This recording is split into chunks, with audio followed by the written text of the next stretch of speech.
ඊළඟට ගරු හරිනි අමරසූරිය මන්ත්‍රීතුමිය ඔබතුමීට විනාඩි 8ක කාලයක් තියෙනවා. Thank you, Honourable Presiding Member. Listening to the debate the last couple of days, both inside and outside Parliament, regarding the IMF package, what appears is that the supporters of the IMF reform process seem to be asking the people of this country, as well as members of this Parliament, to choose between democracy and the economy. This is an extremely false distinction that is being made, as if somehow the economy is above everything else, and as if the economy and decisions about the economy are devoid of any kind of political significance or political meaning. And we are being constantly told that at this moment the economy has to take priority, and that suspending democratic freedoms, democratic privileges is almost essential in order for these economic reforms that are being proposed to take place. This is an extremely dangerous precedent, an extremely dangerous approach that is being currently proposed. Implicit within this approach is a deep sense of elitism and arrogance, where the rulers of this country assume that they know best, that they know what is best for the people of this country.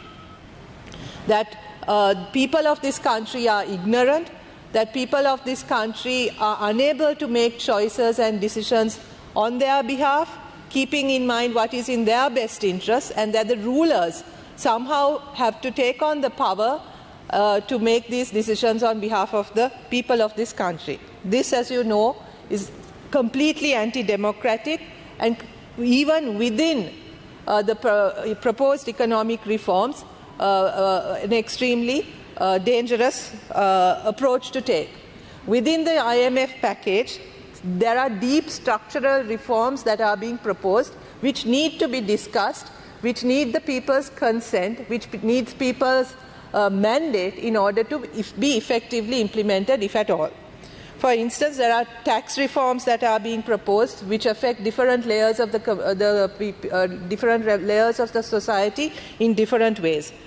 Controversial schemes of privatization, sale of national resources, spending cuts, reforms to social protection are being proposed. Under the reforms to social protection, the ways in which the poor are being identified, the poor are categorized. There are reforms that are proposed. There are new measures, new criteria that is being introduced, over which people have had very little prior information, where the basic understanding seems to be that people will lie in order to get benefits, and that people will manipulate the system in order to get benefits, completely ignoring the role of the political authority in politicizing these kinds of systems for their own political benefits. Spending cuts are also being proposed for long cherished institutions in this country, such as health and education. In the education sector today, without any kind of policy discussion, without any kind of written directives, already courses such as the engineering course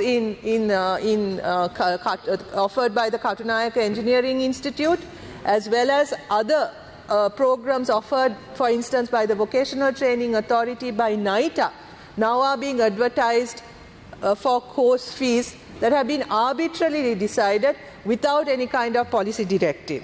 None of these policies, none of these directives, none of these measures have been available for the public to discuss, to comment on, let alone the public, not even for members of the Parliament. So what we also need to keep in mind is that this government does not have a mandate, this president does not have a mandate to implement the kinds of reforms that are being proposed. That is why ensuring the democratic freedoms that are available in our Constitution, the democratic privileges enshrined in our Constitution, have to be upheld at this moment, because what the government is proposing what the government is implementing is starkly different, is diametrically different to the mandate on which this government was elected. This government was elected on a platform that is drastically different to what is being proposed. This government was elected with a leader who was brought into power in a way in which he was contrasted with the current president, and where the current president was categorized by the SLPP as the person responsible for the crisis in the country. Today, they are singing hosannas in praise of that very same person who they held responsible for the crisis in this country. So, when the strategies of the government, when the approach of a government changes so drastically, don't the people of this country have a right to also express their views on the difference, on the extremely different and the diametrically opposed reforms which the government they elected is now planning to implement? There are lessons from history, there are global lessons about the dangers of imposing and forcing. Honourable Member, you have another 2 minutes. Thank you. About what happens when these kinds of reforms, when these kinds of initiatives, policy initiatives, are imposed by force on people. There are plenty of examples from around the world about the social and political unrest that is generated, that is created when these kinds of reforms are imposed on people without their consent.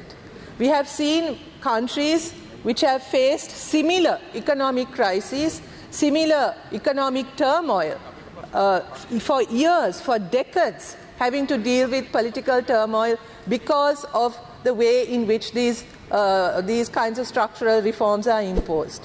That is why it is essential that when countries are proposing these kinds of deep structural reforms that are necessary to get us out of the kind of political and economic crisis that we are facing, that they come with people's consent, that they are supported by a people's mandate. Rulers who think that they can... Honourable Member, your time's up. Yeah, I'll conclude. Rulers who think that they are above the people, rulers who seem to think that they can impose their will on people arbitrarily, very soon will realize that the public view, that the public court is much more powerful than the will of a few arrogant and elitist rulers. So in that sense, at this moment, anyone who wishes well for this country, anyone who has the best interests of the people of this country, will need to ensure that the democratic freedoms, democratic privileges that are enshrined in our Constitution are at least as equally important as the economic reforms that are being proposed. Thank you very much. Thank you, Honourable Member.